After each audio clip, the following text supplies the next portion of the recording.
You are welcome once again to my channel. My name is Blebu Richard. I am from Ghana, currently in Morocco. You are welcome. Miaouezon. Marhaba bik, marhaba biki, bienvenue, akwaba. Those are the various languages that I can speak. Okay, so today we are going to talk about inflammation. We are going to talk about inflammation. So the first question someone will ask will be, so what is inflammation? The inflammation is a natural healing repair process.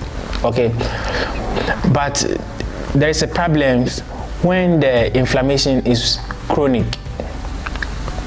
Now, it is our body's reaction to a pathogen that creates inflammation. For example, when there is asthma attack, where we think about the cytokine storm, where we have a hyper-inflammatory immune response in the lungs, and to treat that, we administer prednisone, which is an artificial cortisol, in order to reduce the inflammation. Now, in the news recently, Celine Dion, in case you are into music, she's an artist, a very popular one, of course. She said she's suffering from stiff person syndrome. So that means that she has been to the hospital and doctors told her that she's suffering from stiff person's syndrome. Now, when they talk of syndrome, it means what? It's a group of symptoms that form a syndrome. We talk about syndrome when there are a group of symptoms come together. All right, so a group of symptoms become a syndrome. So she says she's suffering from a group of symptoms. When they classify all of them together, it becomes the stiff person syndrome. So let's look at a brief history about the stiff person syndrome. Okay, now the stiff person syndrome was first described in 1956 by Moersch and Woltman. I hope I got the name right. It is a noun. In case I've not gotten it right, please forgive me. We have Moersch and Woltman. They reported a series of 14 patients. Now, in these 14 patients, 10 of them were male and 4 female. Now, these 14 patients were collected over a period of 32 years. With what symptoms were these people presenting? They were presenting with fluctuating rigidity, spasm or contraction, and gait disturbances, but without evidence of extrapyramidal or pyramidal disease. Their first case was a 49-year-old man who farmed in Iowa, in the United States, and first presented to the Mayo Clinic in 1924. And consequently, the original report described the condition as a stiff man syndrome. It was first described as a stiff man syndrome. Now, with increasing recognition of the syndrome, it has become apparent that the sexes can be affected equally, and therefore the condition is now generally referred to as stiff persons or Moersch-Woltman syndrome. All right, so that's the brief history about this particular disease. Before we move on, stiff persons syndrome is an autoimmune disease. When they say the disease is autoimmune, what does it mean? It means it is the immune response of an organism against its own healthy cells, the cells from tissues and other normal body constituents. All right, the immune cells can attack any part of the body. This is according to Wikipedia. I got all this information from Wikipedia in case those who want to find out more about this particular syndrome. I'll leave the link of this article in the description. Now, when we talk of the stiff person syndrome, this abnormal immune response attacks the central nervous system. So this disease can fall into the category with the Crohn's disease, alopecia, whereby the immune cells attack the hair follicles, whereby there's loss of hair. We have the Hashimoto's disease, and then the type 1 diabetes and rheumatoid arthritis. All right, all of these are all autoimmune diseases whereby the body is attacking its own healthy cells. All right, the body. All right.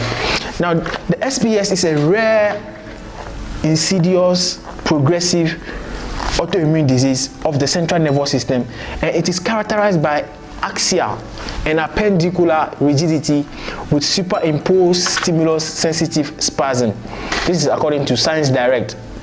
Anytime we talk about an autoimmune disease,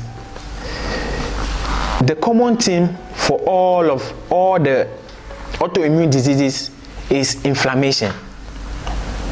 So that means that if you can get rid of inflammation, you can get rid of the symptoms associated with the autoimmune diseases, including the stiff person syndrome. Now, in the world, there are a lot of drugs for inflammation, but the best one among them is called Humira. What does it do? It is used just for reducing inflammation. Okay, so now let's look at some 5 causes of inflammation. When we get rid of inflammation, we can get rid of all autoimmune diseases or all symptoms that are associated with autoimmune diseases. So the first cause of inflammation is lack of cortisol. Lack of cortisol. Too much cortisol creates lack of cortisol. Too much cortisol is like too much insulin. When there's too much insulin, it creates what? An insulin resistance. Why? Because the receptors become saturated such that they don't accept the passage of they don't accept the hormone any longer. So too much cortisol creates what? Cortisol resistance. And when there's cortisol resistance, there's going to be what? Lack of cortisol, which can lead to what? Inflammation. For example, when we talk of Cushing syndrome, where there is too much cortisol in the system, the receptors become resistant to the cortisol, and thereby the body lacks cortisol. And when there is lack of cortisol, we are going to suffer from inflammation. Now, anytime there is so much or there is too much cortisol resulting into lack of cortisol, the best treatment that works on all other inflammation syndrome, all other inflammation, is called the vitamin D. Someone will ask, at what dosage? We can start from 10,000 to 20,000, 30,000 to 40,000 IU. And vitamin K2, which is especially used when the vitamin D is going to be taken for a long period of time. Vitamin K2 is very, very, very interesting. Now, the second cause of inflammation is allergies. Some people are allergic to casein proteins in milk. That can cause inflammatory processes in the digestive system. Gluten or gluten sensitivity and environmental allergies. There are people who are allergic to dust. There are people who are allergic to smoke. There are some people who are allergic to scent from some perfume or any odor which their system does not tolerate. They can become allergic to it. Number 3, acute or chronic infection. One gets exposed to a virus or bacteria, the immune system kicks in to get rid of the pathogen. Okay. Now, what if the virus enters the body and it goes to a dormant state and keeps coming out of remission and going back to remission, like the Epstein-Barr virus, the Lyme disease? Okay, now these viruses are waiting for your immune system to get down so that they can attack you. One major way by which your immune system gets reduced is through stress. Celine Dion, I don't know her schedule, but I can say maybe she's stressed. When your system becomes stressed up, it weakens your immune system, and all those infections kick in. It increases inflammation. Your immune system can attack any part of your body. So that's the reason why it's very good that we lower down our stress levels. We reduce our stress to the barest minimum. And one of the molecules that help in reducing stress is magnesium. All right, magnesium is very effective in reducing stress. Another cause of inflammation is gut inflammation. In the case of someone with ulcer, gastritis, irritable bowel syndrome, autoimmune disease like the Crohn disease, and also there are some foods that increases inflammation of the gut. Okay, there can be food that are high in omega-6 like soy oil and cottonseed oil. Now all those foods are high inflammatory foods, and so anytime you are consuming them, make sure that you are ready for the consequences. It increases the inflammation of your body. And also constipation is one way of gut inflammation, where there is a pile-up of toxic products in the gut, which can result in inflammation. It's like auto intoxication. The substances which are supposed to pass out are stored in the body. They are not even useful to the body. They are just stored in the process, thereby creating what? A high inflammatory state of the body. All right. So if you can work on your constipation, always having a regular flow of fecal matter out of your system is going to be helpful in reducing inflammation. There are some people who auto-medicate. That means they take their own medications without advice from qualified personnel. Antibiotics is a drug that eliminates bacteria.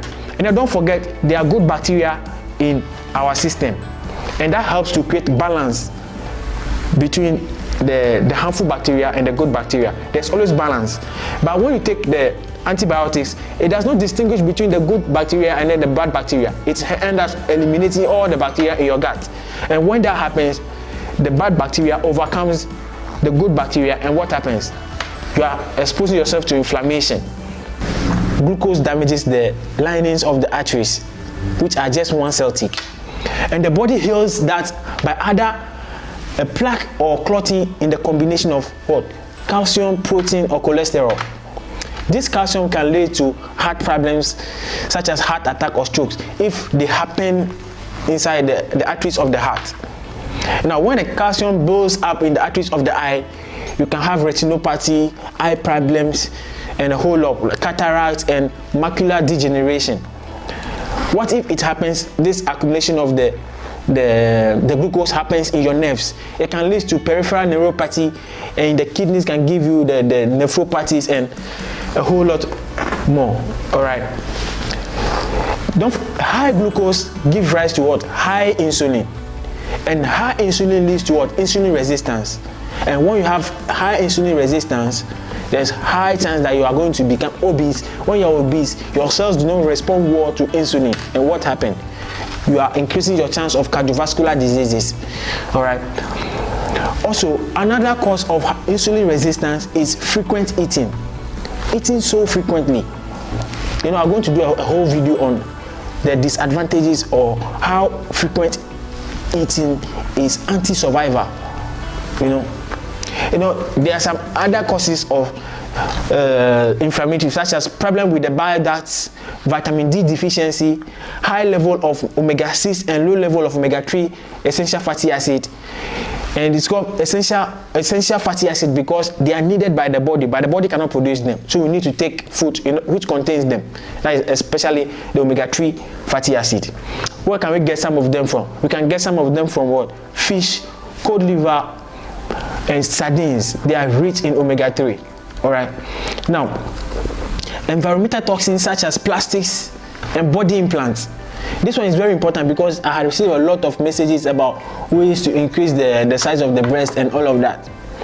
Whereby people are suggesting that, okay, if there's no natural way of getting it done, they are going to go for surgery. Anytime you have an implant in your body, it increases your inflammatory state. And when you have